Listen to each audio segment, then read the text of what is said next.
Hi guys, ay gagawa ko ng pang dessert para bukas, and then pwede na rin merienda kasi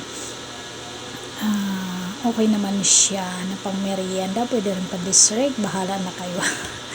Basta gagawa ko nito, and then sayang kasi yung buko, para maiba naman kakayurin ko siya, and then i-blend ko, lagyan ng dalawang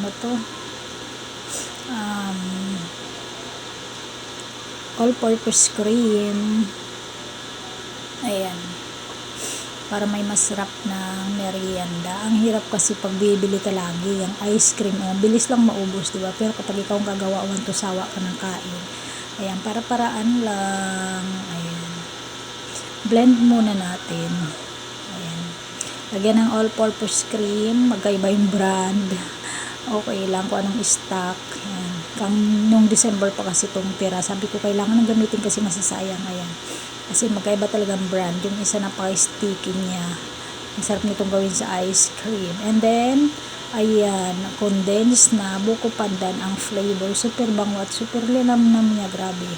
Ayan, ang tamis na, grabe. Dapat hindi ko inubos yung isang lata. At pag gumagawa ko talaga, hindi ko to inuubos, pero dahil naubos ko na talaga, ay naku, wala nang magagawa.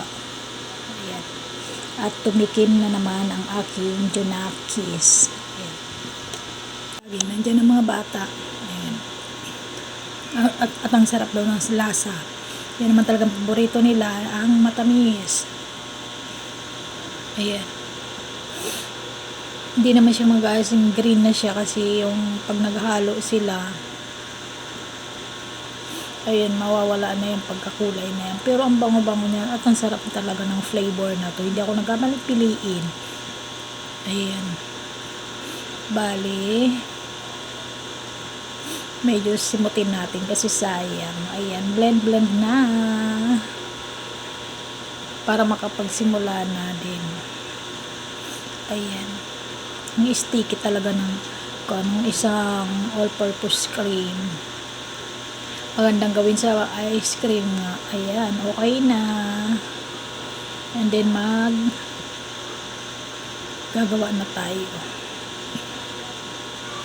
Ayan, hindi ko na sisalin sa container kasi dagdag hugasin pa yan. Diyos ko po, dagdag hugasin, dagdag kalat. O diba, para-paraan na lang tayo at magtiyaga sa ganitong pasistema. Ayan, ile-layer ko lang yan. Graham, napakatamis na ng Graham. Tapos yung condensed ko, inubos ko pa, nakakainis. Dapat di ko na lang inubos kasi ang tamis, ayoko pa naman na matamis. Sabagay kapag malamig na, hindi na mararamdaman yung tamis niya. Ayan, natapos na din. Huwag na munang kainin, bukas na talaga. Ayan, para mag-absorb yung syrup niya, tama ba?